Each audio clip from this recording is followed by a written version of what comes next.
Subscribe गर्नुहोस् Nepali take YouTube च्यानललाई र प्रेस गर्नुहोस् बेल आइकन हाम्रो नयाँ भिडियोजको जानकारी पाउनलाई। हेलो फ्रेंड्स, नमस्ते। मेरो नाम हो राजु। स्वागत छ तपाईहरुलाई नेपाली टेक अफिसियल युट्युब च्यानलमा। फ्रेंड्स, आजको भिडियो चाहिँ म तपाईलाई बताउने छु कि तपाईले आफ्नो फेसबुक अकाउन्टलाई टु फ्याक्टर अथेन्टिकेसनको युजबाट केही मात्रामा तपाईले कसरी चाहिँ सेभ गर्न सक्नुहुन्छ, बचाउन सक्नुहुन्छ। त आजको भिडियो चाहिँ म तपाईलाई चाहिँ बताउने छु। यदि तपाईले पनि जान्न चाहनुहुन्छ कि यो कसरी हुन्छ, तपाईले आफ्नो फेसबुक अकाउन्टलाई कसरी बचाउन सक्नुहुन्छ ह्याक हुनबाट भने आजको भिडियोले तपाईहरु अन्त्य समय हेर्नुला। त के मित्रहरु, आउनुस् त आजको भिडियो सुरु गरौँ। पहिले यो टु फ्याक्टर अथेन्टिकेसन कसरी काम गर्छ भने, मानौ तपाईले कुनै नम्बरबाट तपाईले आफ्नो फेसबुक या कुनै जिमेलबाट आफ्नो फेसबुक अकाउन्ट बनाउनु भएको छ।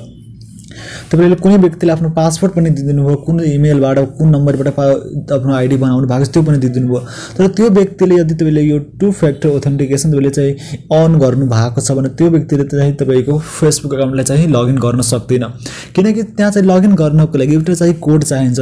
त्यो कोड चाहिँ तपाईको फोनमा चाहिँ आउनेछ। जुन नम्बरबाट तपाईले चाहिँ बनाउनु भएको छ त्यो नम्बरमा चाहिँ त्यो आउनेछ। तपाईले जुन बेला तपाईले लगइन गर्न चाहनुहुन्छ त्यो बेला तपाईले चाहिँ एउटा कोड चाहिँ आउनेछ र त्यो कोडलाई राखेर मात्रै तपाईले चाहिँ आफ्नो फेसबुक अकाउन्टलाई तपाईले चाहिँ लगइन गर्न सक्नुहुन्छ। ओके, अब यहाँ चाहिँ फेसबुकलाई खोल्छु। ओके, अब यहाँ चाहिँ फेसबुक यहाँ चाहिँ हेर्न सक्नुहुन्छ खुलिसकेको छ। अब यहाँ चाहिँ तपाईले माथितिर यहाँ चाहिँ 3 लाइन्स यहाँ चाहिँ हेर्न सक्नुहुन्छ। यो 3 लाइनमा क्लिक गर्नु होला। अब यहाँ तपाईले चाहिँ सेटिंग्स एन्ड प्राइभेसी यहाँ चाहिँ लेखिएको छ। यो सेटिंग्स एन्ड प्राइभेसीमा क्लिक गर्नु होला अनि यहाँ चाहिँ सेटिंग्समा क्लिक गर्नु होला। अब यहाँ चाहिँ तपाईले हेर्न सक्नुहुन्छ सिक्युरिटी एन्ड लगइन यहाँ चाहिँ क्लिक गर्नु होला। अब सिक्युरिटी एन्ड लगइनमा क्लिक गरिसकेपछि यहाँ चाहिँ युज टु फ्याक्टर अथेन्टिकेसन यहाँ चाहिँ लेखिएको छ। यहाँ क्लिक गर्नु होला। अब यहाँ तपाईले दुईवटा अप्सन देखाउनेछ, अथेन्टिकेसन एप्स अनि चाहिँ टेक्स्ट मेसेज। यहाँ चाहिँ म टेक्स्ट मेसेज यो गरेर तपाईले चाहिँ देखाउनेछु। यो चाहिँ इजिली नै तपाईले गर्न सक्नुहुन्छ। अब यहाँ तपाईले चाहिँ आफ्नो मोबाइल नम्बर यहाँ चाहिँ हेर्न सक्नुहुन्छ फर्स्टको, अनि चेन्ज गर्न चाहनुहुन्छ, एड गर्न चाहनुहुन्छ कुनै नम्बर भने त्यहाँबाट एड पनि गर्न सक्नुहुन्छ। अब म यहाँ चाहिँ कन्टिन्यू गर्छु। ओके, अब यहाँ चाहिँ कन्फर्मेसन कोड यहाँ चाहिँ तपाईको फोनमा चाहिँ आउनेछ एउटा चाहिँ। अब यहाँ हेर्न सक्नुहुन्छ मेरो फोनमा चाहिँ यो कोड चाहिँ आइसकेको छ।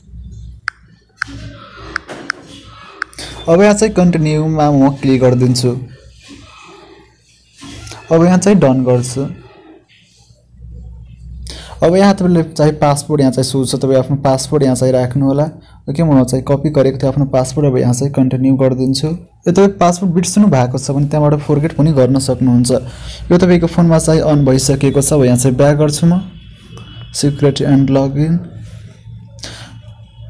अब यहाँ चाहिँ हेर्न सक्नुहुन्छ युज टु फ्याक्टर अथेन्टिकेसन यहाँ चाहिँ अन भइसकेको छ।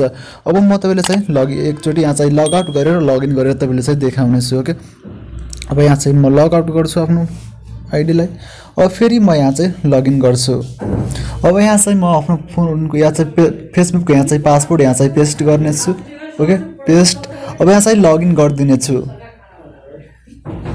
अब यहाँ चाहिँ कोड यहाँ तपाईको यहाँ चाहिँ माग्नेछ। अब तपाईले कोड यहाँ चाहिँ राख्नुहुन्छ, त्यसपछि मात्रै तपाईले आफ्नो एकाउन्टमा यहाँ चाहिँ लगइन गर्न सक्नुहुन्छ।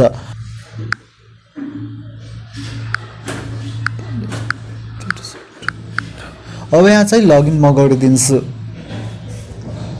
अब यहाँ चाहिँ हेर्न सक्नुहुन्छ मेरो चाहिँ यहाँ चाहिँ यो अकाउन्ट यहाँ चाहिँ फेसबुक अकाउन्ट चाहिँ लगइन यहाँ चाहिँ भइसकेको छ। यस्तै गरेर तपाईले आफ्नो फेसबुक अकाउन्टलाई सिक्योर बनाउन सक्नुहुन्छ। र जबसम्म तपाईले यो कोड राख्नु हुँदैन तबसम्म तपाईको फोन यो चाहिँ अकाउन्ट चाहिँ लगइन हुँदैन। यो ट्रिकको युज गरेर तपाईले आफ्नो फेसबुक अकाउन्टलाई ह्याक हुनबाट बचाउन सक्नुहुन्छ मित्रहरु। यो पनि चाहिँ बाइपास भइहाल्छ, तर त्यो चाहिँ नर्मल व्यक्तिले चाहिँ यो बाइपास गर्न सक्दैन। यो भिडियो तपाईलाई कस्तो लाग्यो प्लिज तपाईले चाहिँ कमेन्ट गर्नु होला। यो भिडियो यदि तपाईलाई राम्रो लाग्यो भने प्लिज लाइक गरिदिनु होला र आफ्नो साथीहरुलाई पनि शेयर गरिदिनु होला। यो च्यानल तपाईले नयाँ आउनु भएको छ भने भिडियोको तलतिर तपाईले रातो कलरको सब्स्क्राइब बटन हेर्न सक्नुहुन्छ। त्यहाँ क्लिक गरेर च्यानललाई सब्स्क्राइब गरिदिनु होला र बेल आइकनमा पनि क्लिक गर्न नबिर्सनु होला र बेल आइकनमा क्लिक गरेर अल नोटिफिकेसन सिलेक्ट गरिदिनु होला। त्यसैले के हुन्छ कि तपाईले नयाँ टेक्निकल भिडियोजहरुको इन्फर्मेसन तपाईले चाहिँ सबैभन्दा पहिला नै पाउन सक्नुहुन्छ मित्रहरु। Okay, thanks for watching and good bye.